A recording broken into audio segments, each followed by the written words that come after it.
खजाने, संकल्प समय के खजाने, इसे व्यर्थ नहीं गवाए। इसकी महिमा हम जाने, अनमोल है ये खजाने।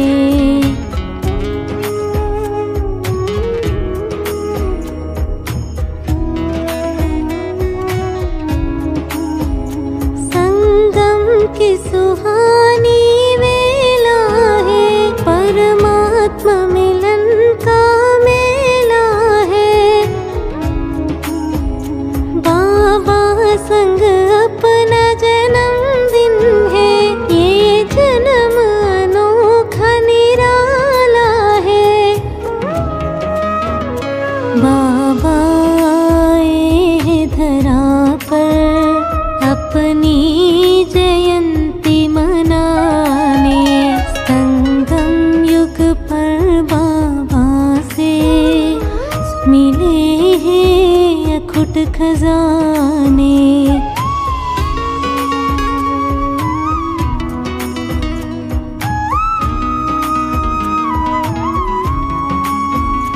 अब खत्म हुई अंधियारी रात, वरदानों की हो रही बरसात। त्रिकालदर्शी बनकर कर्म करे, स्वस्थिति से रहे सदा बात।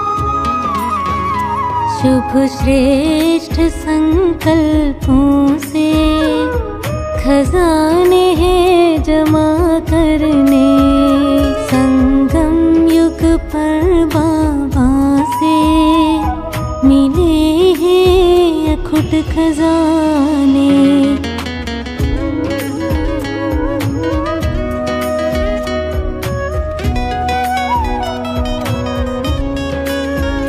मैं पन को अब दिल से तज ले, बाबा बाबा दिल से निकले।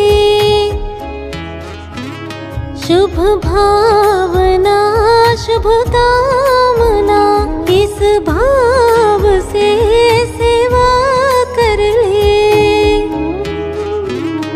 उत्साह हो जीवन में, मन में हो मंग के झरने, संगम युग पर बाबा से मिले हैं अखुट खजाने। संकल्प समय के खजाने, इसे व्यर्थ नहीं गवाए। इसकी महिमा हम जाने, अनमोल है ये खजाने।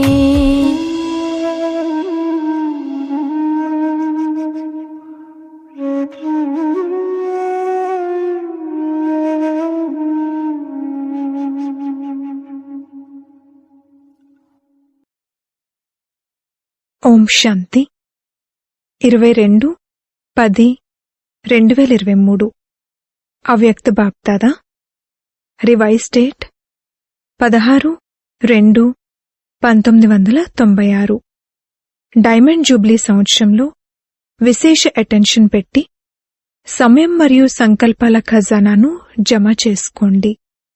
ఈరోజు త్రిమూర్తి రచయితైన శివ్ బాబా పిల్లలకు 3 శుభాకాంక్షలు ఇస్తున్నారు. పిల్లలు తండ్రికి శుభాకాంక్షలు తెలియజేయడానికి వచ్చారు. దానికి రిటర్న్లో తండ్రి 3 శుభాకాంక్షలు తెలియజేస్తున్నారు. 1 శివ జయంతికి, 2 డైమండ్ జూబ్లీకి మరియు 3 వర్తమాన సమయంలో ఉల్లాస ఉత్సాహాలతో సేవ చేసినందుకు శుభాకాంక్షలు. ఈ 3 శుభాకాంక్షలను బాప్దాదా నలువైపులా ఉన్న పిల్లలకి ఇస్తున్నారు.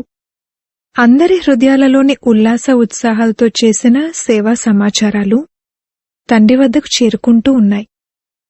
ఈ అలౌకిక జయంతి మొత్తం కల్పంలో మరెప్పుడూ జరగదు. ఎందుకంటే మొత్తం కల్పంలో దేవాత్మలైనా మహాత్ములైనా లేక సాధారణ ఆత్మలైనా ఆత్మలు ఆత్మ జయంతిని జరుపుతారు. కాని ఈ సంగమయుగంలో శ్రేష్ఠాత్ములైన మీరు ఎవరి జయంతిని జరపటానికి వచ్చారు? పరమాత్మ జయంతిని జరపటానికి వచ్చారు. మరియు తండ్రి అయిన పరమాత్మ పిల్లల జయంతిని జరుపుతారు. సత్యత్రేతాయుగాల్లో కూడా పరమాత్మ మీ జయంతిని జరపరు, లేక మీరు పరమాత్మ జయంతిని జరపరు.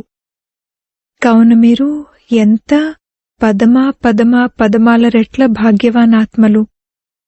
ఇటువంటి మీ శ్రేష్ఠ భాగ్యం గురించి కలలోనైనా ఆలోచించుంటారా? ఆలోచించలేదా? కాని ఈరోజు సాకార రూపంలో జరుపుకుంటున్నారు. అందుకే సంతోషంగా ఉంది కదా. చూడండి, ఈ దేశం వారైనా విదేశాల వారైనా మధుబన్ వారైనా ఎవరెవరైతే ఈ గ్రూప్లో కూర్చున్నారో వారు ఎంత అదృష్టవంతులు. లోపల ఏ పాటను పాడతారు? వాహన భాగ్యము. మరియు తండ్రి కూడా వాహ పిల్లల భాగ్యం అనే పాటను పాడతారు. విశేష సేవ యొక్క గ్రూప్ కూర్చున్నారు. అన్ని వైపుల యొక్క విశేషమైన వారు ఉన్నారు కదా. మీరు విశేష సేవకు విశేష ప్రత్యక్ష ఫలాన్ని ప్రాప్తి చేసుకునే ఆత్మలు.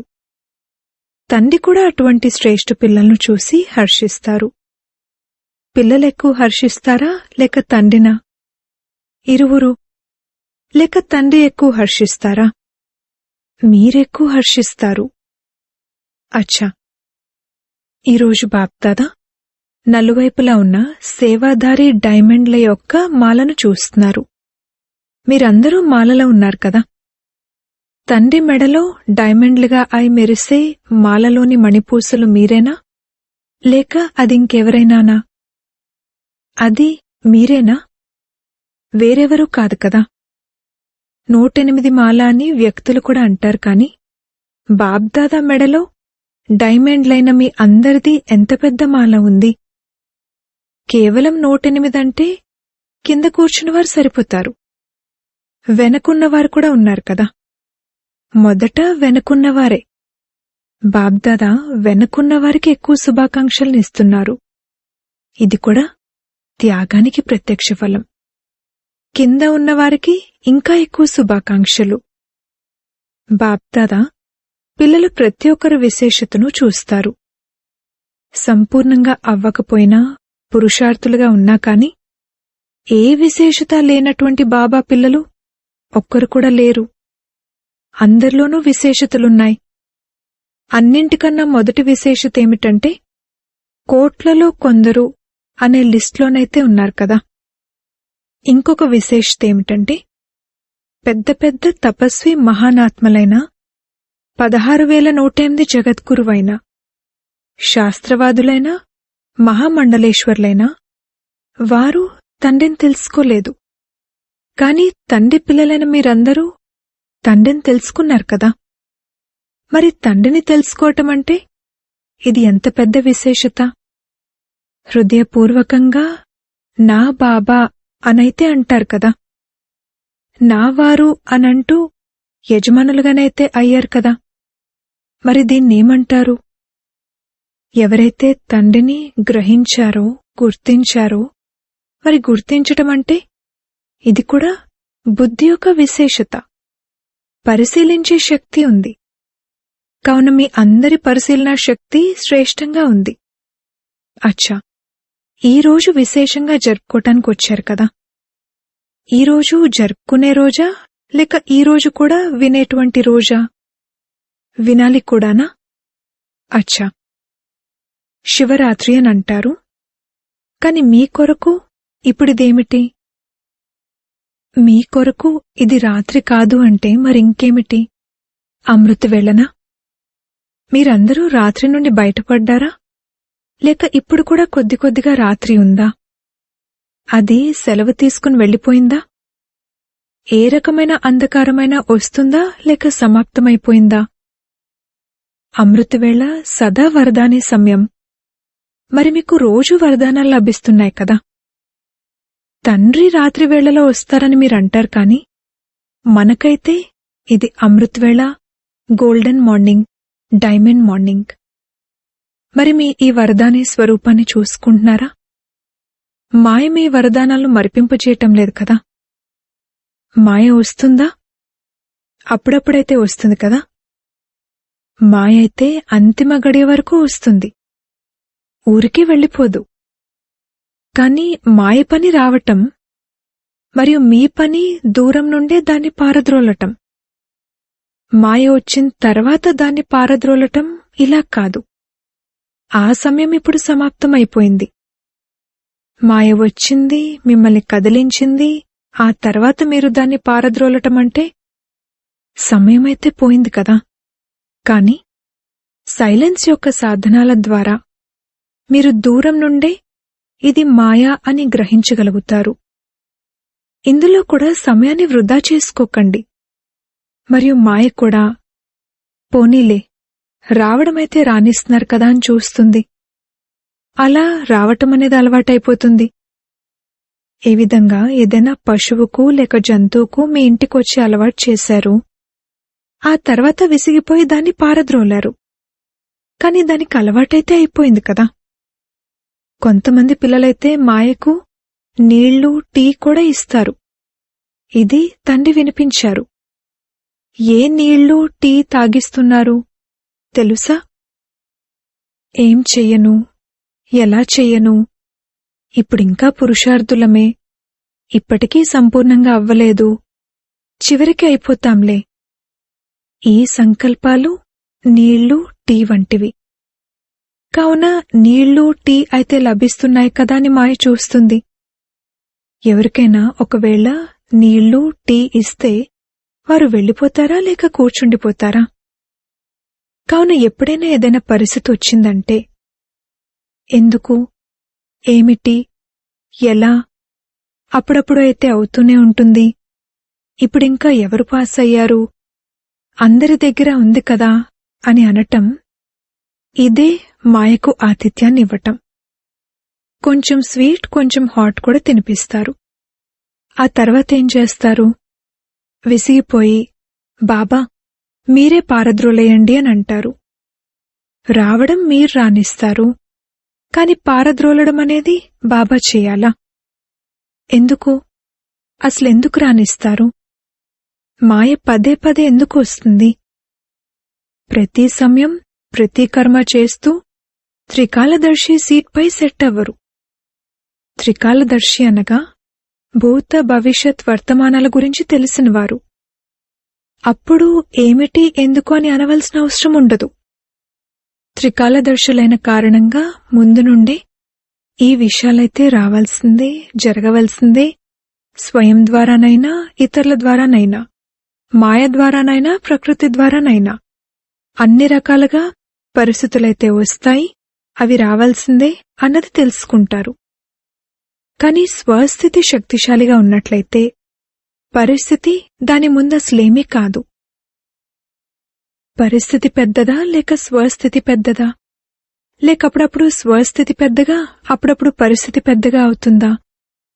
మరి దీనికి సాధనం ఒకటేమో ఆది మధ్యాంతాలు 3 కాలాలను చెక్ చేసుకుని, అర్థం చేసుకుని అప్పుడు ఏదైనా చేయండి. కేవలం వర్తమానాన్ని చూడకండి. కేవలం వర్తమానాన్నే చూస్తే ఒక్కోసారి పరిస్థితి పెద్దగా అనిపిస్తుంది, మరియు ఒక్కోసారి స్వస్థితి పెద్దగా అనిపిస్తుంది. ప్రపంచంలో కూడా మొదట ఆలోచించండి, ఆ తర్వాత చెయ్యండి అని అంటారు. ఒకవేళ దేన్నైనా ఆలోచించి చేయకపోతే తర్వాత ఆలోచించడం అనేది పశ్చాత్తాపరూపంగా అవుతుంది. అలా చేసుండేవారం కాదు, ఇలా చేసేవారము అని అనుకుంటారు. కనుక తర్వాత ఆలోచించడం అనగా పశ్చాత్తాపరూపం, మరియు ముందే ఆలోచించటం అనేది జ్ఞాని ఆత్మల గుణం.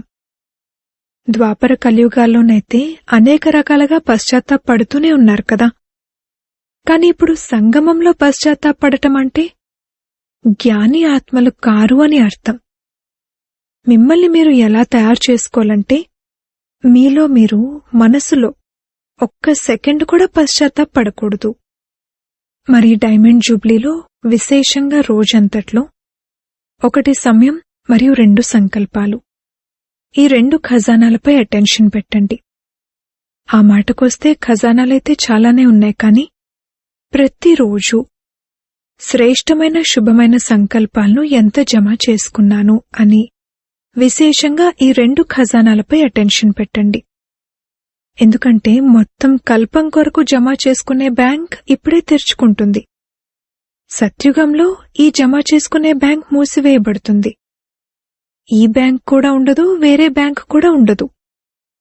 మీ వద్ద ఎంత ధనం ఉంటుందంటే ఎవరి దగ్గర నుండి ఏమీ తీసుకునే అవసరం ఉండదు. బ్యాంకులో ఎందుకు పెట్టుకుంటారు? ఒకటేమో రక్షణ కోసం, మరియు రెండవది వడ్డీ లభిస్తుంది. చాలామంది ఎంత తెలివైనవారిగా ఉంటారంటే కేవలం వడ్డీతోనే గడుపుతూ ఉంటారు. మరి ఈ సమయంలో ఒకవేళ ఇంత తెలివైనవారిగా ఉన్నారంటే మంచిదే, జమ అయితే చేసుకుంటున్నారు కదా, కాని వడ్డీని ఎటువైపు వినియోగిస్తారు అనేది చూడాలి. సత్యుగంలో ఈ బ్యాంకు కూడా ఉండదు, ఆత్మిక సంపాదన జమ చేసుకునే బ్యాంకు కూడా ఉండదు. 2 బ్యాంకులు ఉండవు. ఈ సమయంలో 1కి 10 రెట్లు చేసి ఇచ్చేటువంటి బ్యాంక్ ఉంది. కాని 1 జమ చేసుకుంటే అప్పుడు 10 లభిస్తాయి. ఊరికే కాదు, లెక్క ఉంది. డైమండ్ జూబ్లీలో సత్యమైన డైమండ్గా అవ్వాల్సిందే. ఇందులో దృఢంగా ఉన్నారు కదా? లేదా ఎప్పుడైనా అవ్వగలమో లేదో అని సంకల్పం వస్తుందా? ఏమో తెలీదు అన్న సంకల్పమైతే రావటం లేదు కదా? ఏం జరిగినా, త్యాగం చేయాల్సొచ్చినా, తపస్య చేయాల్సొచ్చినా, నమ్రచిత్తులుగా ఉండాల్సొచ్చినా, ఏదేమైనా కాని తప్పకుండా తయారవ్వాలి. అలా తయారవ్వాలా? చెప్పండి, హాజీనా లేక నాజీనా? అక్కడున్నవారు హాజీ అని సమాధానమిచ్చారు. చూడండి, హాజీ అని అనటం చాలా సహజం, కాని ఆ విధంగా తయారవ్వటంపై అటెన్షన్ పెట్టాల్సుంటుంది. మొట్టమొదటగా ఈ నేను అన్న మాటను త్యాగం చేయాలి. ఈ నేను అన్న మాట చాలా పాతది, కాని ఈ రోజుల్లో దీని రూపం చాలా రాయల్గా అయ్యింది. భాషలో కూడా ఈ నేను అన్న మాట సమాప్తమై బాబా బాబా అన్న మాట రావాలి. పలకడానికి ఇది సాధారణమైన మాటే. నేను యోగ్యుణ్ణి కదా, మరి యోగ్యుణ్ణి అన్నప్పుడు సౌకర్యాలు మరియు సేవ అదే విధంగా లభించాలి. నేను యోగ్యుణ్ణి, నేను చేస్తున్నాను. ఇది రైటేనా? చేస్తున్నారు కదా, మరి నేను చేస్తున్నానని ఎందుకు అనకూడదు? నేను రాంగ్, నేను రైట్ అనడమైతే నేను చేస్తున్నాను అనే అంటారు కదా. మీరు చేయటం లేదా? చేసేది బాబా, ఆ తండ్రి చేయించేవారు, కాని చేసేది మీరే కదా. మరి నేను అని అనటం తప్పెందుకైంది? ఆ మాటకొస్తే నేను అన్న మాటను ఉపయోగిస్తారు కాని వాస్తవానికి నేను అన్న మాట ఎవరికి వర్తిస్తుంది? ఆత్మకా లేక శరీరానికా? నేను అంటే ఎవరు? ఆత్మ కదా, శరీరమైతే కాదు కదా. ఒకవేళ దేహీ అభిమానులుగా అయి నేను ఆత్మను అన్న ఈ స్మృతితో నేను అన్న మాటను ఉపయోగిస్తే అది రైట్. కాని ఒకవేళ దేహాభిమాన రూపంలో నేను అని ఉపయోగిస్తే అది రాంగ్. మొత్తం రోజంతట్లో ఈ నేను అన్న మాట చాలాసార్లు వస్తుంది, మరియు అది వచ్చేదే ఉంది. అందుకే ప్రాక్టీస్ చేయండి. ఎప్పుడైతే నేను అని అంటారో అప్పుడు నేను అంటే ఎవరు? వాస్తవానికి నేను అంటేనే ఆత్మ. శరీరాన్ని నాది అని అంటారు. కనుకొకవేళ నేను అన్న మాటను ఆత్మాభిమానిగా ఉపయోగించినట్లయితే ఆత్మకు స్వతహాగానే తండ్రి గుర్తుంటారు. చెప్పాల్సిన అవసరం కూడా ఉండదు. నేను ఉన్నానే ఆత్మను. ఈ ప్రాక్టీస్ చేయండి. నేను అనన్నప్పుడు మీ నామరూపాలు గుర్తురావడం మీకు వ్యతిరేకంగా అలవాటైపోయింది మరియు సహజమైపోయింది. నేను అంటే ఎవరు? నేను ఫలానా. ఇది సహజమైపోయింది కదా, ఆలోచించాల్సిన అవసరం ఉండదు. ఇలా వ్యతిరేక భావంతో నేను అన్న మాటను ఉపయోగిస్తున్నారు కావుననే రిజల్ట్లో శ్రమ ఎక్కువ మరియు ప్రాప్తి తక్కువ ఉంటుంది. చాలామంది పిల్లలు మేమైతే చాలా సేవ చేస్తున్నాము, చాలా కృషి చేస్తున్నాము, కాని ప్రాప్తి అంతగా లభించటం లేదు అని అంటారు. దానికి కారణమేమిటి? వరదానం అందరికీ ఒక్కటే. 60 సంవత్సరాల వారికైనా ఒకటే, లేక 1 నెల వారికైనా ఒకటే. ఖజానాలు అందరి వద్ద ఒకే విధంగా ఉన్నాయి. పాలన అందరికీ ఒకే విధంగా ఉంది. దినచర్య, మర్యాదలు అందరికీ ఒకేలా ఉన్నాయి. వేరువేరుగా అయితే లేవు కదా. విదేశాల్లో మర్యాదలు వేరు, భారత్లో వేరు, అలాగైతే లేవు కదా. కొంచెం కొంచెం తేడా ఉందా? లేదా? మరి అన్నీ ఒకటే అయినప్పుడు కొందరికి సఫలత లభిస్తుంది, కొందరికి తక్కువగా లభిస్తుంది. ఎందుకు? కారణమేమిటి? తండ్రేమైనా తక్కువగా సహాయం చేస్తారా ఏమిటి? కొందరికి ఎక్కువ సహాయం చేయడం, కొందరికి తక్కువ, ఇలా ఉందా? లేదు. మరిలా ఎందుకు అవుతుంది? దీని అర్థమేమిటి? మీ పొరపాటుంది. అయితే దేహాభిమానం అనే నేను వస్తుంది, లేదా ఒక్కోసారి తోటివారి సఫలతను చూసి ఈర్ష్య కూడా వస్తుంది. ఈ ఈర్ష్య కారణంగా ఏ సేవనైతే హృదయపూర్వకంగా చేయాలో దానిని బుద్ధితో చేస్తారు, హృదయపూర్వకంగా చేయరు. హృదయపూర్వకంగా చేసిన సేవకే ఫలం లభిస్తుంది. ఎన్నోసార్లు పిల్లలు బుద్ధిని ఉపయోగిస్తారు, కాని మనసు మరియు బుద్ధి ఈ రెండింటినీ కలిపి చేయడం లేదు. బుద్ధి లభించింది, దానిని కార్యంలో ఉపయోగించటం మంచిదే, కాని కేవలం బుద్ధిని మాత్రమే కాదు. ఎవరైతే హృదయపూర్వకంగా చేస్తారో అటువంటి వారి హృదయంలో తండ్రి స్మృతి కూడా సదా ఉంటుంది. కేవలం బుద్ధితో చేస్తే అవును బాబాయే చేయించేవారు, అవును బాబాయే చేయించేవారు అని కొద్దిసేపు బుద్ధిలో గుర్తుంటుంది. కాని కొద్ది సమయం తర్వాత మళ్ళీ అది నేను అన్న భావం వచ్చేస్తుంది. అందుకే మనసు మరియు బుద్ధి రెండింటి బ్యాలెన్స్ పెట్టండి. మరి వినిపించాం కదా, డైమండ్ జూబ్లీలో ఏం చేయాలి? విశేషంగా పొదుపు ఖాతాను జమ చేసుకోండి. మొత్తం రోజంతట్లో నా ద్వారా అటువంటిదేమీ జరగలేదు కదా, ఎవరికీ దుఃఖాన్నైతే ఇవ్వలేదు కదా, ఎవరితో ఎటువంటి గొడవ జరగలేదు కదా, అనగా పోగొట్టుకోలేదు కదా. పోగొట్టుకోలేదు, మంచిదే. కాని జమ చేసుకున్నారా? సేవ కూడా చేశారు. కాని మీ ఆత్మికతతో సేవలో సఫలతను పొందారా, లేదా సఫలతను జమ చేసుకున్నారా? సేవకు సమయాన్ని కేటాయించారు, ఇది మంచిదే. కాని ఏ విధితో సేవ చేశారు? మేం రోజంతా ఎంతగా సేవలో బిజీ ఉంటామంటే మాకు మా గురించే తెలీదు అని చాలామంది అంటారు. బిజీగా ఉంటున్నారు, ఇది చాలా మంచిది. కాని సేవ యొక్క ప్రత్యక్ష ఫలం జమ అయిందా, లేక కేవలం శ్రమించారా? సేవలో 8 గంటల సమయాన్ని కేటాయించారు, కాని 8 గంటలు సేవలో జమ అయ్యాయా? సమయం జమ అయిందా? లేక సగం జమ అయ్యి సగం పరిగెత్తటంలో ఆలోచించటంలో పోయిందా? శ్రేష్ఠ సంకల్పాలు, శుభభావన, శుభకామనలతో కూడిన సంకల్పాలు జమ అవుతాయి. కనుక మొత్తం రోజంతట్లో జమా ఖాతాను నోట్ చేసుకోండి. జమా ఖాతా పెరుగుతూ ఉన్నప్పుడు స్వతహాగా డైమండ్గా అవ్వాల్సిందే. ఇప్పటికీ సమయం మరియు సంకల్పాలు మంచిగానూ ఉండటం లేదు, చెడుగానూ ఉండటం లేదు. చెడుగా లేదంటే మీరు రక్షించబడ్డారు, కాని మంచిలో జమ అయ్యాయా? అర్థమైందా? సమయాన్ని, సంకల్పాలను పొదుపు చేయండి. ఇప్పుడు ఎంతగా పొదుపు చేస్తారో, జమ చేస్తారో అంతగా మొత్తం కల్పంలో దాని అనుసారంగా రాజ్యం కూడా చేస్తారు మరియు పూజ్యులుగా కూడా అవుతారు.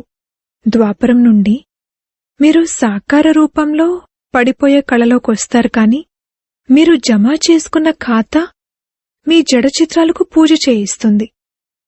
కనుక ఇదంతా నోట్ చేసుకున్నట్లయితే ఎంత సమయం వృధాగా లేక సాధారణంగా గడిచింది అనేది అర్థమవుతుంది.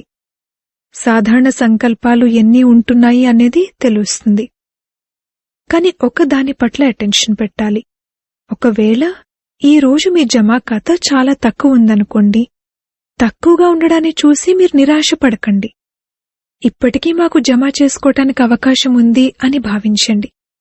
స్వయాన్ని ఉల్లాస ఉత్సాహాల్లోకి తీసుకురండి.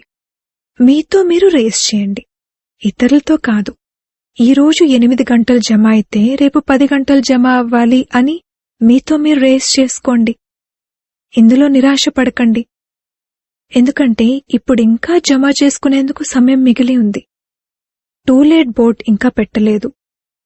ఫైనల్ రిజల్ట్ యొక్క సమయాన్ని ఇప్పుడింకా అనౌన్స్ చేయలేదు. ఈ విధంగా లౌకికంలో కూడా పరీక్ష తేదీ ఫైనల్ అయినప్పుడు మంచి పురుషార్థులేం చేస్తారు? నిరాశపడతారా లేక పురుషార్థంలో ముందుకు వెళ్తారా? అలాగే మీరు కూడా నిరాశపడకండి. మరింత ఉల్లాస ఉత్సాహాల్లోకి వచ్చి దృఢ సంకల్పం చేయండి. నేను నా జమా ఖాతాను పెంచుకోవాల్సిందే. అర్థమైందా? అచ్చా, నలువైపులా ఉన్న జయంతి శుభాకాంక్షలను తెలిపే పిల్లలకు, సదా తండ్రితో పాటు ఉండే కంబైన్డ్ రూపధారి పిల్లలకు, సదా ఉల్లాస ఉత్సాహాల ద్వారా స్వయాన్ని మరియు ఇతరులను ముందుకు తీసుకువెళ్లే పిల్లలకు, నలువైపులా సేవలలో ఉన్నతిలోకి వెళ్లే సత్యమైన సేవాధారి పిల్లలకు బాప్దాదా యొక్క పదమాల రెట్ల శుభాకాంక్షలు. ప్రియస్మృతులతో పాటు తండ్రి కూడా పిల్లల యొక్క శుభాకాంక్షలను, ప్రియస్మృతులను స్వీకరిస్తున్నారు. అన్ని వైపులు శుభాకాంక్షలు అని మనసులోని పాటలు మోగుతూ ఉండడాన్ని చూస్తున్నారు. మరి అలా శుభాకాంక్షలను తీసుకోవటం మరియు శుభాకాంక్షలను ఇవ్వటం, ఈ రెండింటి సంగమానికి విశేషమైన ప్రియస్మృతులు మరియు నమస్తే. వరదానము: ప్రతి విషయంలోనూ కళ్యాణం ఉంది అని భావిస్తూ అచలమైన స్థిరమైన మహావీరులుగా అయ్యే త్రికాలదర్శి భవ. ఏ విషయాన్ని ఏకకాల దృష్టితో చూడకండి, త్రికాలదర్శిగా చూడండి. ఎందుకు ఏమిటి అని అనేందుకు బదులుగా సదా ఇదే సంకల్పం ఉండాలి. ఏదైతే జరుగుతోందో అందులో కళ్యాణం ఉంది. బాబా ఏది చెప్తే అది చేస్తూ వెళ్ళండి. ఇక తర్వాత దాని గురించి బాబాకు తెలుసు, బాబా కార్యానికి తెలుసు. బాబా ఎలా నడిపిస్తే అలా నడవండి. అప్పుడు అందులో కళ్యాణం నిండి ఉంటుంది. ఈ నిశ్చయం వలన ఎప్పుడూ అలజడి చెందరు. సంకల్పం మరియు స్వప్నంలో కూడా వ్యర్థ సంకల్పాలు రాకూడదు. అప్పుడే అచలమైన స్థిరమైన మహావీరులు అనంటారు. స్లోగన్: ఎవరైతే శ్రీమతం యొక్క సూచన అనుసారంగా క్షణంలో అతీతంగా మరియు ప్రియంగా అవుతారో వారే తపస్వీలు. ఓం శాంతి.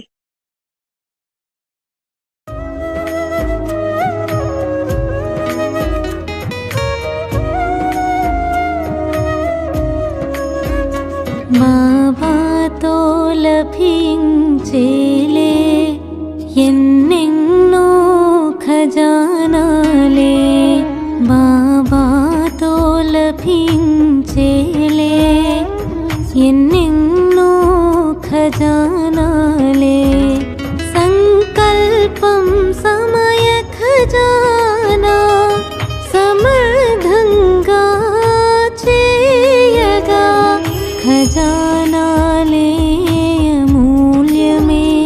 ఈ మహిమే బాబా తెలిపే.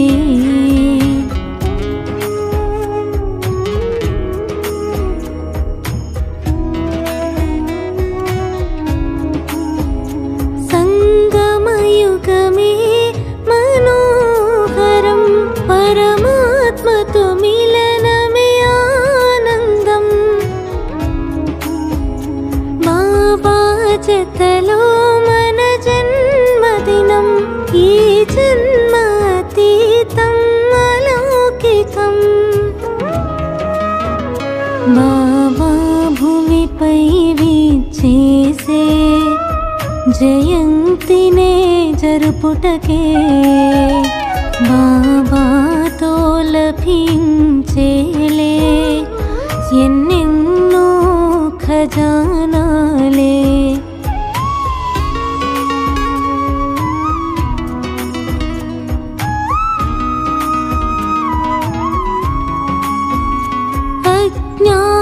అజ్ఞానాంధకారం సమాప్తమే, వరదానాలే వర్షించలే.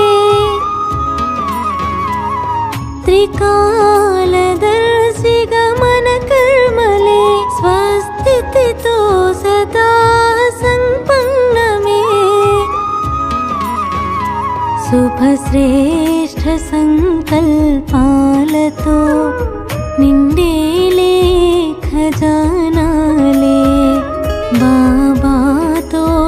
లభించేలే ఎన్నెన్నో ఖజానాలే